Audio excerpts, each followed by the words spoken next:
বাংলাদেশের সাবেক প্রধানমন্ত্রী ও আওয়ামী লীগ সভানেত্রী শেখ হাসিনা আবার দেশে প্রধানমন্ত্রী হিসেবে ফিরবেন বলে মন্তব্য করেছেন যুক্তরাষ্ট্র আওয়ামী লীগের সহসভাপতি ডক্টর রাব্বি আলম। এ সময় হাসিনার ঘনিষ্ঠ সহযোগী রাব্বি আলম ক্ষমতাচ্যুত প্রধানমন্ত্রীকে নিরাপদ আশ্রয় প্রদানের জন্য ভারতকে ধন্যবাদ জানান।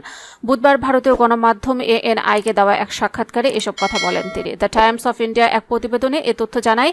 ডক্টর রাব্বি আলম ANI-কে বলেন, তরুণ প্রজন্ম একটি ভুল করেছে, কিন্তু এটা তাদের দোষ নয়। একটি গোষ্ঠীর কারসাজিতে তাদের ব্যবহার করা হয়েছে।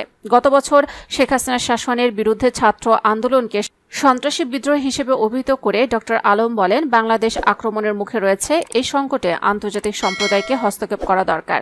বাংলাদেশের রাজনৈতিক বিদ্রোহ ঠিক আছে, কিন্তু দেশে এখন যা চলছে তা একটি সন্ত্রাসী বিদ্রোহ। তিনি আরও বলেন, আমাদের অনেক নেতা ভারতে আশ্রয় নিয়েছেন এবং এজন্য আমরা ভারত সরকারের কাছে অত্যন্ত কৃতজ্ঞ। নরেন্দ্র মোদীর প্রতি যুক্তরাষ্ট্র আওয়ামী লীগের সহসভাপতি ডক্টর রাব্বি বলেন, আমি প্রধানমন্ত্রী নরেন্দ্র মোদীকেও ধন্যবাদ জানাই আমাদের প্রধানমন্ত্রী শেখ হাসিনাকে নিরাপদে ভ্রমণ পথে দেওয়ার জন্য। আমরা ভারতের জনগণের কাছেও কৃতজ্ঞ।